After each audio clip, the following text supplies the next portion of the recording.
welcome to Navigating Change from Teibel Inc. My name is Pete Wright. Thanks so much for downloading.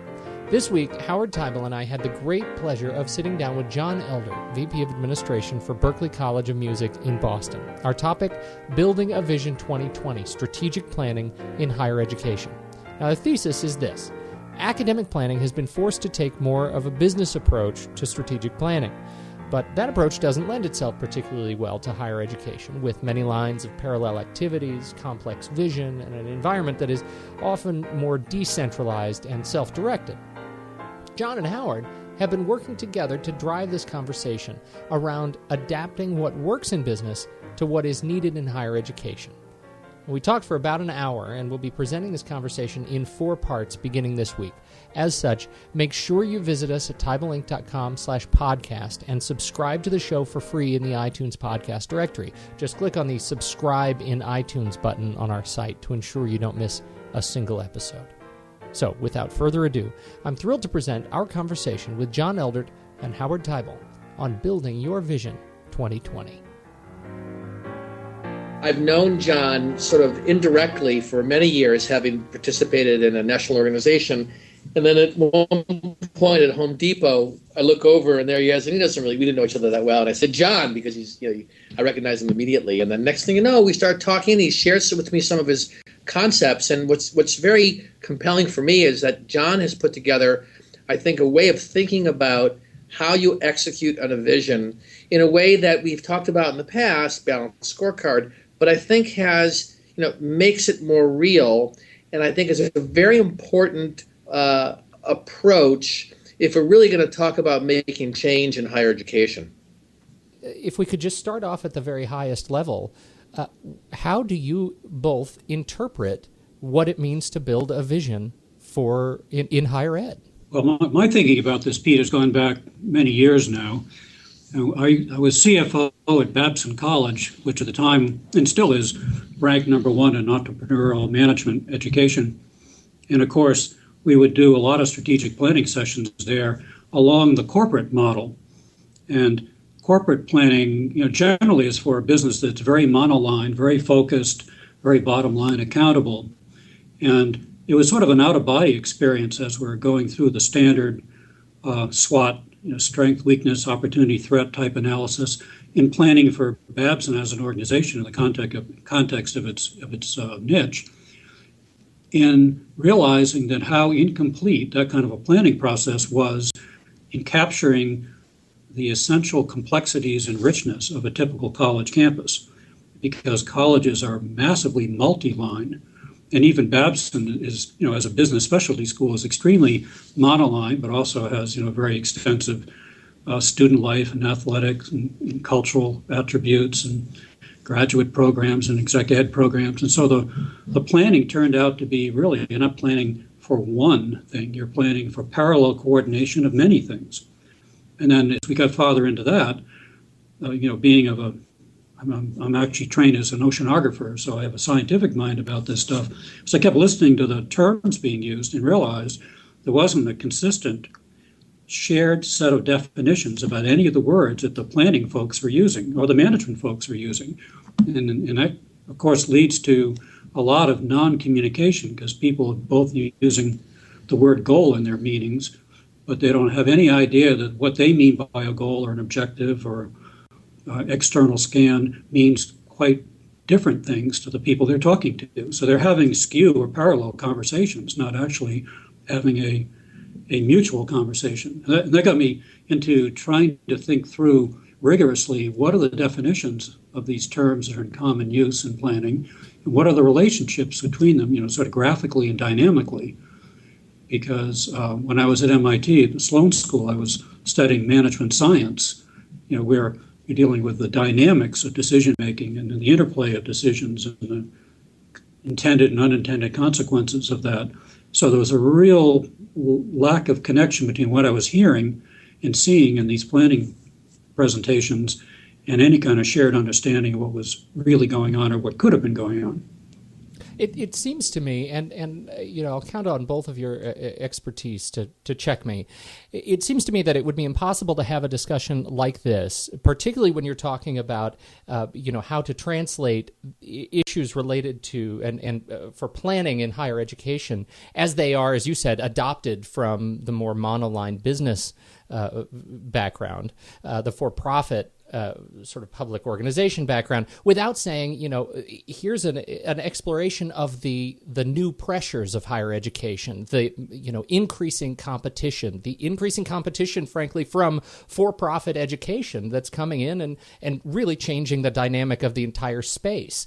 First of all, is that where some of these pressures to adopt the more business-oriented approaches in planning stems from, and how do you mitigate some of those issues in your planning process? How do you rally people around, a more multi-line enterprise and yet have the same force of weight behind actually getting something done? Well, I guess the question would be, what happens if you don't do that? I mean, if you don't understand the true nature of your organization, then you're really running sort of a sham exercise and pretending you know how you're managing it.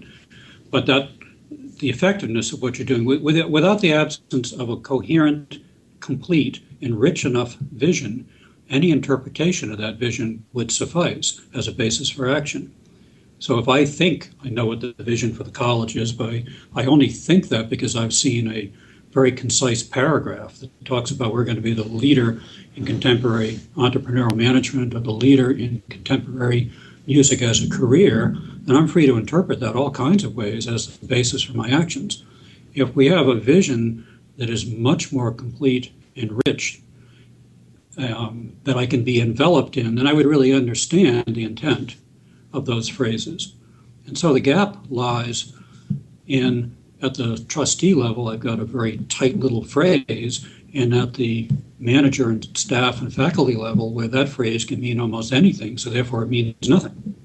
And that's why I think we've got to adopt, for the very reason you're saying, that we're in a much more critical competitive environment right now, and that education, if American education is going to be the world leader that it has been, continuing into the next decade or 2 decades, it has to recognize that we're under tremendous competitive pressure from new startup educational facilities around the globe who are very intent on basically eating our lunch, and therefore we have to be much more purposeful about the way we manage ourselves. So what's also very interesting for me about this is when I look at being involved with presidents and their direct reports, it is so much the case that presidents turn to the direct reports and say, you know a lot more than I do about the organization and how this place runs, and I'm looking to you to define what are the things we should be measuring. And it's a bit of a catch-22, because they're looking for leadership from the president to say, where do you want to go? And he's looking for the things, or she's looking for the things that we should be looking at to help refine his message. So when I'm finding myself in this dialogue, I'm finding it's often a very incomplete exercise that we're in. And, I have to live with it. It is what it is. But I'm curious about your point of view of that imbalance or that disconnect that happens between those two layers. Well, I think, Howard, we could serve ourselves collectively better if we didn't start with a blank sheet of paper every time in a planning process. So how many times have you seen a planning process start with a bunch of flip charts, and they go around the room and say, well, who can give us, some of our threats? Okay, I admit it. I've done it. How about opportunities? Got any opportunities out there? Right. Okay. And similarly for strengths and weaknesses. Well, what are our strengths? Well, we're damn good. Okay. What are our weaknesses? Well, we don't have any. How about if instead you started with the strengths and weaknesses and the threats and opportunities you had from your last planning session? At least you'd have some continuity in history. Yes. And better yet, if you understood what strengths and weaknesses were measured relative to, and those things that you're relatively strong or weak in are part of a much larger data set, you could put the elements on there that you didn't think about the last time, that maybe you should think about, that are the sleepers. And the same thing on the threats and opportunities. What is the full set of both of those things? If you started with that as a framework, then the first question, the opening question for everybody would be, gee, you got all this stuff. What in there bothers you guys? Where do you think we're okay or not okay? Can we have a conversation around something that is already a relatively complete starting point that encompasses the breadth of relevant activities for this organization, encompasses the breadth of the current state of the organization? Right. So that if I can get people to do that work in advance, that is ideal. The thing, I just led a strategic planning session, and what was really interesting was you can make an argument that the way to start is really be clear what your mission is, and then your vision for the future comes out of your mission. Or you could say, what's your vision? And then the mission that you design, which may change from what it is you've been doing the last 20 years, gets informed by the vision. And I don't think there's one answer to that one. I don't think you can say always mission drives vision or vision drives mission. And I mention this only because when I think about entering this dialogue, I think that has great impact. Mm-hmm. If you choose one or the other, and I think you can make a compelling case either way, because your vision, if you step back from what you're doing now, you say, let's vision the future. Your mission may be different as a result of your vision. Okay, but you cannot say, well, let's mission the future. So the words are inherently different, and by flipping order, you've changed something. Well, which order are you, when you look at starting at the top, is it the vision? No, I would start with the mission. What do we exist here to do? And then the vision is, in that foreseeable future, how would that mission be expressed, subject to where we're starting from and how far we can go with what we got to work with, given what we think is going to happen in the environment around us. Right. So that's the order of events. And then the question is, well, where do I get the information about external trends I'm going to have to pay attention to? Where do I get the information about what our current state is? And the more complete the two of those things are, the more interesting the dialogue becomes as to what's going to happen when you put all that together and where do you want to be. See, what's important for me about this conversation, and including Pete in this, is that, I wrote a piece, and John, I think our first strong interaction was he really was being very respectfully critical about some language I was using. And I think one of the challenges is when I stand in front of a group of people and I talk about mission or vision, we do not have a common understanding of what we're talking about. Exactly. And then so you're not having the same conversation at all. You're not having the same conversation. And I think, Pete, that is partly, it seems so obvious, but if you step back and you ask the question of people in the room, you realize that there is truly a lack. It's like we're speaking a different language, but thinking we're saying the same things. Well, I think that's true. One of the things that stands out for me, and is this idea that the companies that really own the mission seem to have and I say institutions that seem to own their mission seem to have a charismatic leadership of the vision. Right. I think you look at an example like, for example, completely out of our sector, Ford Motor Company was in a disastrous and winding straight, and then Alan Mulally comes in driving not a Ford and says, I have a vision. I own this vision. I am the leader of this company, and I'm going to take responsibility for this mission. Anyone who is not behind this vision is going to move on. I count on you to execute through the mission. Right? The mission becomes marching orders that gets communicated down. The vision has to be owned by someone. Now, I want to go back to John's point earlier that it seems to be that if the vision is something that's not communicated well from the very, very top and is not owned at the very, very top, the mission becomes something that's impossible to communicate. And you're always starting with a blank sheet of paper. Well, we talked about very, very top, and in higher education, we're talking about the Board of Trustees. Exactly. Now, organization, right. But in many cases, the dilemma here is, again, the catch-22, their true connection to what it is, the landscape, and their ability to have a coalesced view of what their vision is that then gets translated to the president.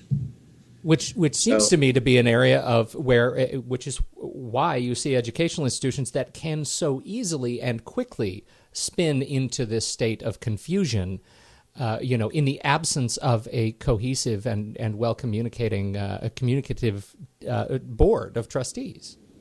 So I think you both you guys are exactly on one of the other differentiating themes here.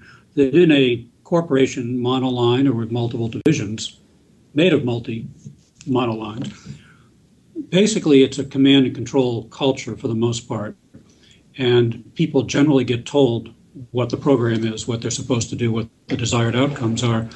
In the educational context, it is much more of a voluntary community, and in fact, it's a community that relies on volunteers in an abnormal degree, including sometimes students are your employees. And my point in bringing this up is that if you've got a very clear vision of where you'd like to be in 20 years, and you understand all the components that comprise that vision, and you're able to communicate those components clearly and compellingly to a community that voluntarily enacts or achieves that vision, because you don't direct it per se. You can put out pieces of it as carrots or things to be desired, but the culture basically has to own the same understanding of the same vision if that vision has a chance, snowball's chance of actually coming real. So this is really a challenge in communications, is how do you take a very rich, complex organizational future and communicate it in a fashion that all the players in the game, all the participants in the community understand well enough that they can self-enact or self-enable that outcome, or they understand their piece of what they can control and what they can't control, and can modify that piece in the direction of the vision. And so it's this management/coordination challenge that takes you back to why it's so important to communicate thoroughly and completely something other than a paragraph about what you think your future ought to be. And so the challenge for us is how to capture that richness, take it apart in pieces that can be comprehended, and get it across to the entire community, ranging from trustees and donors and alumni on one end of the spectrum, through faculty and staff and students and vendors and suppliers and volunteers in the outlying surrounding communities at the other end of the spectrum. It's actually understanding the richness of the vision, and once you know then where you're trying to go and how that differs element by element from where we are now, right, that you start to develop strategies. And so we'll talk about the differentiation of strategies, what make up strategies, and how that leads to tactics eventually. But again, this is where the terminology really matters. Even though these words are in common usage, they've got a huge array of meanings, different meanings to different individuals, that is really stealing away a lot of the effectiveness of our management systems. And in a time when there's such limited bandwidth, attention span, I think it's really important that we find a way to be very crisp and efficient in our communications. Thank you for joining us for this portion of our conversation with John Eldert, Vice President of Administration from the Berklee College of Music. For more of our conversation with John, please join us at teibelinc.com/podcast or subscribe to the show for free in the iTunes podcast directory. Just search for Navigating Change and you'll make sure you never miss an episode. Again, thanks, and we'll catch you next week on Navigating Change.